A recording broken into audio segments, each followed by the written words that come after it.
Bem-vindos a mais uma atualização da Academia de Educação Radiológica Online. Meu nome é Poliana Barbieri e eu estou cursando Fellowship em Imagem Avançada na Clínica DAP em Curitiba. Agradeço aos editores Seniors e Junior pela seleção dos artigos e à doutora Daniela Parente pela coordenação e supervisão do grupo no Brasil. Vamos ao resumo mensal das publicações com atualização em imagem gastrointestinal. No primeiro artigo, intitulado Tendências na utilização da imagem diagnóstica na dor abdominal nas salas de emergência dos Estados Unidos. Nos Estados Unidos, 7% das buscas por pronto atendimento é por dor abdominal. São 208 milhões de pessoas por ano e é a terceira causa mais frequente de consultas no PA. De 97 até 2016, 2,5% das consultas pediátricas por dor abdominal tiveram diagnóstico de apendicite aguda. Em 97, 1,2% das crianças foram submetidas à tomografia computadorizada e 4,3% à ultrassonografia. A porcentagem de estudos tomográficos chegou a 16% nos anos seguintes e em 2016 caiu para 14,7% e a ultrassonografia chegou a 15,9%. Os autores acreditam que a queda dos estudos tomográficos se deva a campanhas de conscientização para minimizar estudos com radiação na faixa etária pediátrica e também a evolução da qualidade das imagens por ultrassonografia. Concluiu-se que a tomografia computadorizada é menos utilizada na dor abdominal na faixa etária pediátrica. O segundo artigo, intitulado Prevalência de apendicolitos detectados por tomografia nas suspeitas de apendicite aguda em adultos, avalia a relação entre pessoas com apendicite aguda e apendicolitos. É um estudo retrospectivo que avaliou 248 pacientes com apendicite comprovada por cirurgia. A presença de apendicolitos foi mais associada à apendicite aguda complicada, com perfuração e formação de abscessos. Alguns cirurgiões consideram a presença de apendicolito uma contraindicação para um possível tratamento conservador. Dos 248 casos revisados, apendicolitos estavam presentes em 39%. A maior limitação do estudo foi por pacientes que receberam contraste oral, pois pode ter mascarado a presença do apendicolito. Manifestações de imagem abdominal associadas ao uso de drogas recreacionais. O uso de drogas recreacionais é uma questão mundial e os usuários buscam atenção médica por vários motivos, entre eles efeitos tóxicos, impurezas ou agulhas contaminadas. É possível encontrar uma diversidade de achados abdominais, embora inespecíficos. As substâncias mais utilizadas são os canabinoides. Eles podem causar retardo no esvaziamento gástrico, pancreatite aguda e úlceras duodenais, e também está associado ao risco aumentado para cânceres de células germinativas, bexiga e próstata. A cocaína e as anfetaminas estão associadas a infartos de órgãos abdominais determinados pela vasoconstrição, a vasoespasmo e dissecção de aorta, priaprismo e hemorragia intraperitoneal. Os opioides podem causar impactação fecal, hepatite aguda por pseudoneurismas infectados, tromboflebite séptica por droga injetável. Outro assunto abordado são as mulas que ingerem os pacotes para transportar as drogas. Qual é a aparência dos pacotes no trato gastrointestinal e como reconhecê-los? O próximo artigo fala sobre o espectro de imagens em infecções enfisematosas abdominais e pélvicas. Essas infecções estão associadas a alta morbidade e mortalidade e exigem cuidados de urgência. Tomografia computadorizada é suficiente na maioria dos casos e também avalia a extensão das lesões.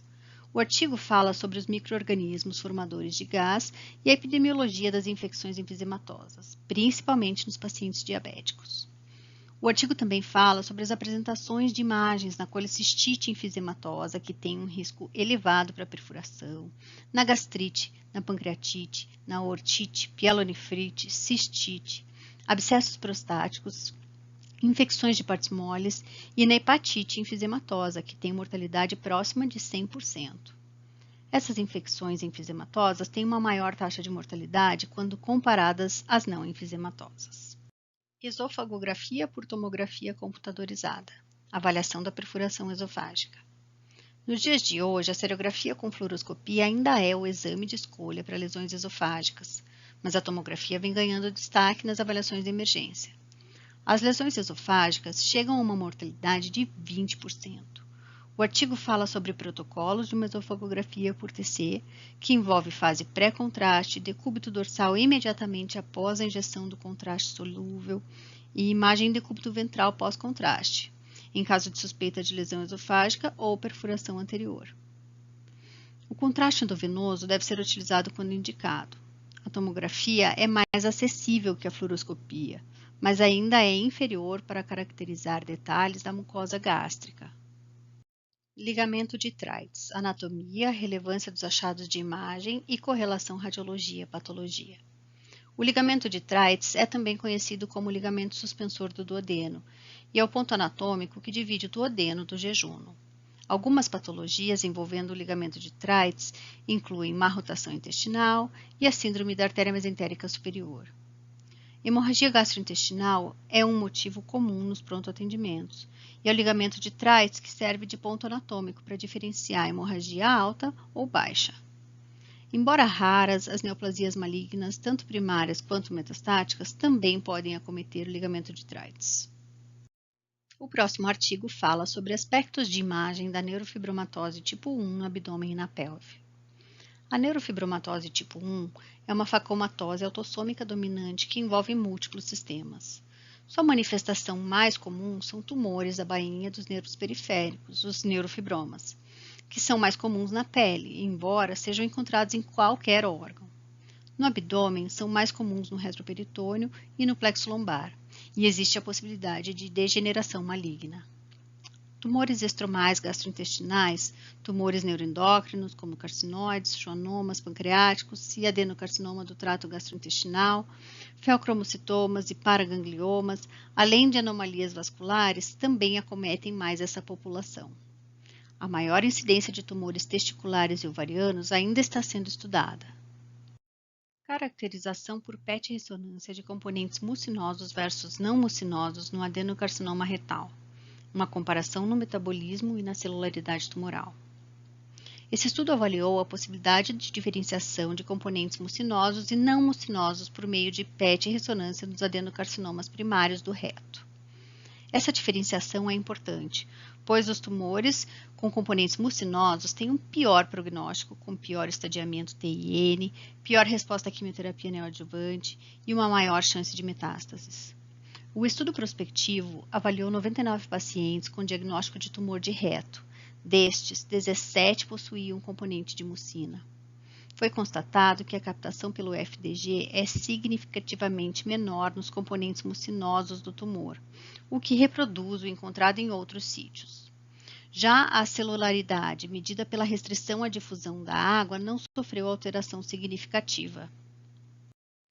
Esse artigo fala sobre imagem multimodal de tumores abdominais e pélvicos com invasão venosa. A invasão venosa por tumores malignos não é rara e muda significativamente o estadiamento e o tratamento dessas neoplasias. É comum encontrarmos invasão venosa nos carcinomas hepatocelulares e nos de células renais, embora sejam vistas em muitas outras neoplasias abdominais. O artigo avalia o trombo tumoral na ultrassonografia, na tomografia computadorizada e ressonância magnética, principalmente sua relação com a veia cava inferior, veia porta, veias esplâncnicas e veias pélvicas, e também fala sobre as armadilhas diagnósticas mais comuns. A distinção ultrassonográfica entre trombo tumoral e não tumoral é mais complicada. O artigo sugere que se lance mão do contraste com microbolhas para auxiliar nessa diferenciação. Na tomografia e na ressonância, é discutida a avaliação de continuidade entre o tumor e o trombo.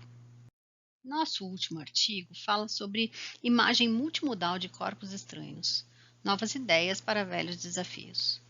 O artigo aborda a imagem dos corpos estranhos nos diversos sítios. Eles podem ser encontrados em até 15% das feridas traumáticas e lacerações, sendo que até 38% desses não são visualizados no exame físico. A radiografia convencional é útil para detectar até 80% de todos os corpos estranhos e 98% dos que são radiopacos, então deve ser o exame de escolha. O próximo passo é a ultrassonografia, que tem sensibilidade de 72% e é livre de radiação. Os corpos estranhos são ecogênicos no ultrassom. A tomografia computadorizada é útil para detectar corpos estranhos mais profundos, embora seja menos sensível para objetos menores. E a ressonância magnética não é um bom método e não deve ser solicitada para esse fim. Caso queiram mais detalhes sobre os artigos apresentados, entrem em contato pelas redes sociais e acessem o nosso blog. Até o mês que vem!